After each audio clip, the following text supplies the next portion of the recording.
di wax ni autorités yi nga xam ne ñoo ñëw ñu ngi leen di souhaiter la bienvenue. vraiment kontaan nañ seen teewaay ndax nit amul lu dul goxam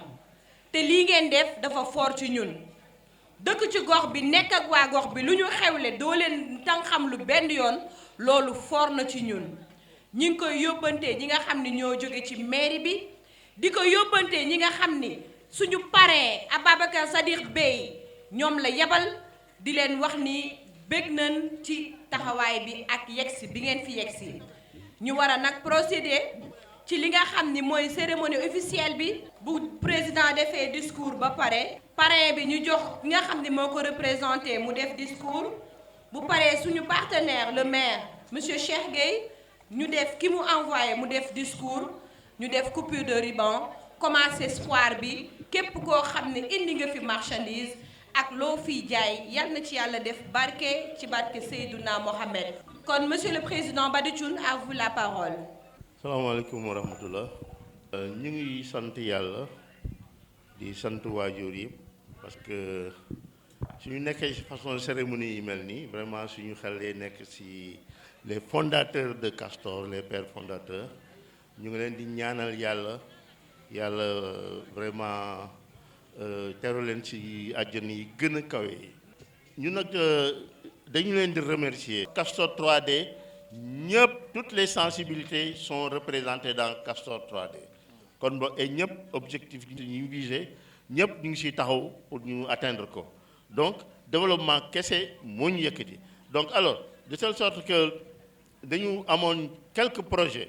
comme le terrain de football, comme l'école, il y a le marché de Castor, il y a aussi la réfection de la mosquée. yooyu yëpp ay projet la ñu taxaw yoo xam ne dinañ ci taxaw ñun waa Castor 3D ñëpp jàppale ñu muy waa diaspora ak ñi nekk fii surtout ñu nekk fii parce que développement fii la war a commencer ku ñëw fekk ñu ci ñu développé wu ku ñu fekkul tamit ñu jàpp ci lu ñu jàpp rek waaw donc développement fii la war a commencer ñun africains yi ñun sénégalais yi ñun Castor waaye suñu terroir boole li ñu xam même su baree su néewee ñu jàppoo daal di jéem a taxawoo suñu commune bi nag ñun ñoo ko moom waaw suñu waxee suñu commune suñu wax développement local c'est que état du Sénégal c'est un ensemble mais soo gisee ñu def ko ay pàcc dañu bëgg les citoyens de Castor am une participation responsable citoyenne waaw parce que loolu mooy développement loolu nag Castor 3D moo ko yëkkati bon évidemment moyens yi Castor 3D 1 an rek la am duñu fi nekk di def bilan parce que amuñu jot bi mais foire bii ñu taxawal tey incha allah egsi nañ si projet yi la bokkoon c'était un projet du mois de décembre taxawal nañu ay projets comme la coopérative d'habitat comme la mutuelle de santé et foire bi mooy le programme du mois de décembre et que vraiment egsi nañ si am nañ mobilisation et que vraiment je pense que quel que soit le résultat organiser lu mel nii rek c'est un succès donc maa ngi sant ñëpp di gërëm ñëpp di sant le maire parce que il nous a fait un appui administratif parce que jàppale nañu bu baax a baax di sant nag aussi principalement notre parrain Ababacar Sadikh Bèye moom il a pris en charge l'organisation matérielle vraiment de cette foire là ñu ngi koy gërëm di ko sant vraiment di nuyu leur représentant ñi leen teewal fii Alioune Badara Seck moo fi teewal Ababacar Sadikh Bèye Mafal moo fi teewal le maire de la commune Cheikh Gueye bon ñoom nag ils sont indisponibles parce que compte tenu du contexte xam naa ni dañu am yeneen activités yu leen gàllankoor loolu moo tax mënuñu ñëw mais su ñëwul tamit yónnee nañu mais ñun on se contente de ça vraiment parce que comprendre nañu situation bi vraiment donc ñu ngi leen di gërëm di leen sant naaj bi tàng na yow pas trop bu retenir et que comme ça ñu eggali cérémonie bi maa ngi leen di gërëm di leen sant salaamaaleykum wa rahmatullah. tey jii mbégte rek la bésu mbégte bu rëy pour suñu kilifa yi. pour la plupart génn nañu àdduna tey jii ñoom ils doivent être fiers de leur fils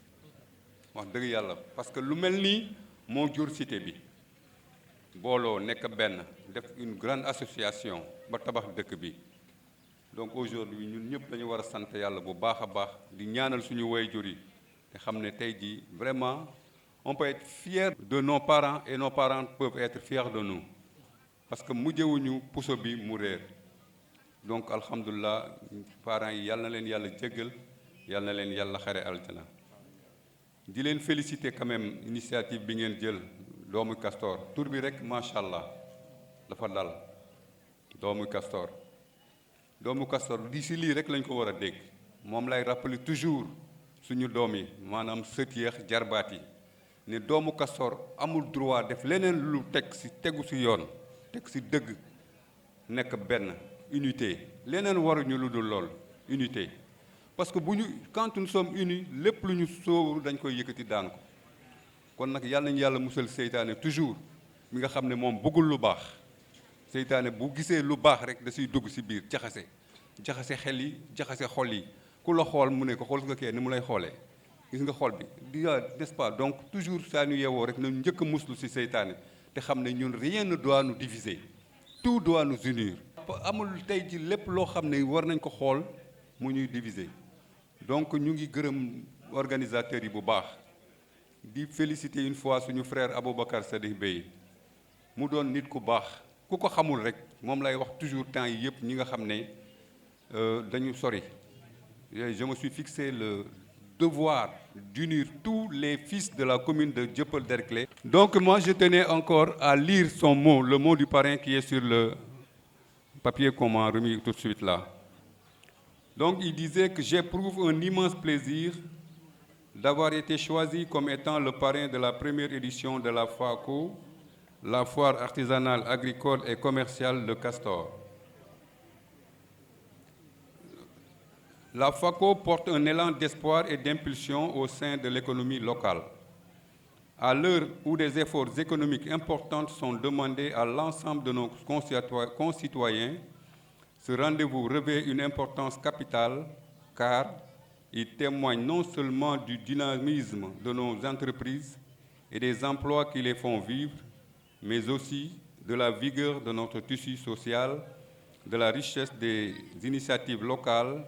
de cette étonnante capacité du territoire à résister, à créer et à innover.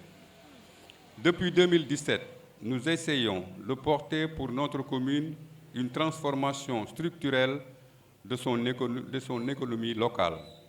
Nous saluons l'initiative et l'accompagnerons pour donner l'exemple à toute la commune de Dieuppeul-Derklé. Je souhaite à chacun de nos exposants de bénéficier d'échanges commerciaux nombreux et prometteurs. Excellente foire. Aboubacar Sadikh Bèye. Je vous remercie. salaamaaleykum mbooloo mi ñoo ngi leen di nuyu ku si nekk si turam ak santam si turu monsieur le maire Cheikh Gueye tey moo nu fi yabal ñu ñëw teewal si ko man Mafal Seck ànd ak Kalis ànd ak Mamadou Ndaw ànd ak sunu jigéen Adja Awa Tall ak Paala mu amoon yéene yi ñëw teewal boppam lu mu yéene la woon ndax lii kat nee na